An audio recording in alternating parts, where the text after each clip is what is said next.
এই বিষয়ে আরো বিস্তারিত তথ্য জানাতে আমাদের সাথে যোগ দিচ্ছেন সহকর্মী রাজু হাওলাদার। রাজু, নিহতদের ময়নাতদন্তের কি খবর আছে আপনার কাছে? হত্যাকাণ্ড নিয়ে পুলিশ কি বলছে এবং স্বজনরা কি অভিযোগ জানিয়েছে জানাবেন।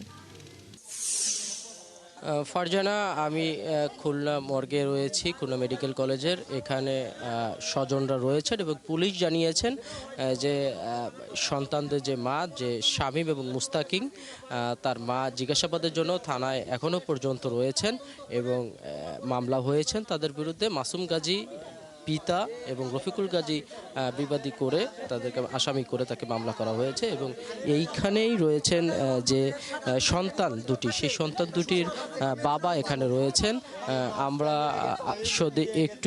যদি একটু দেখাতে চাই এবং আমরা একটু কথা বলতে চাই যে সন্তান দুটির বাবা তারা সে কি বলতে চান এবং তার অনুভূতি মানে কি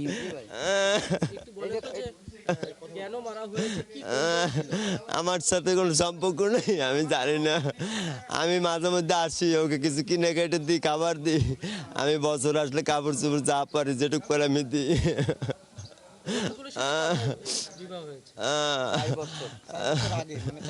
আমার সাথে সারাসারি হয়ে গেছে। আমার ঘরে থাকতে ওর সাথে অ্যাফেয়ার ছিল। আমি যখন যাইনে গেছি তখন আমার সাথে গ্যাঞ্জাম করছে, আমার ডাইভোর্স দিচ্ছে। আমার বাচ্চা যখন 2 মাস বয়স। আমি কালকে সন্ধ্যার সময় শুনতে পাই, আমার এক কন্ট্রাক্টর আমার বোন দিয়া বলতেছে, তুমি কোথায়? আমি তো বাসায়। আচ্ছা, তুমি কিছু জানো? আমি কিছু না। তোমার শাশুড়ির ওখান থেকে কাউরে পাওয়া যাচ্ছে না, ওকে ঘর থেকে দুর্গন্ধ বেরোচ্ছে। এটা শিওর, ওরা দুজনেই নেশা করে। ফারজানা, আপনি শুনছিলেন যে আমরা জানানোর চেষ্টা করেছি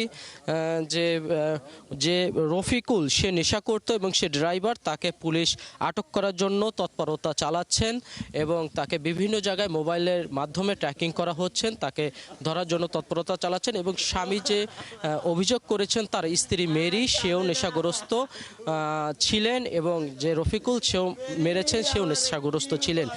তারা উভয়ই মাঝে মাঝে নেশা করতেন, সেটা সে জানিয়েছেন। তো ফারজানা, এই ছিল খুলনার এই ট্রিপল মার্ডারের শেষ তথ্য আমার কাছে।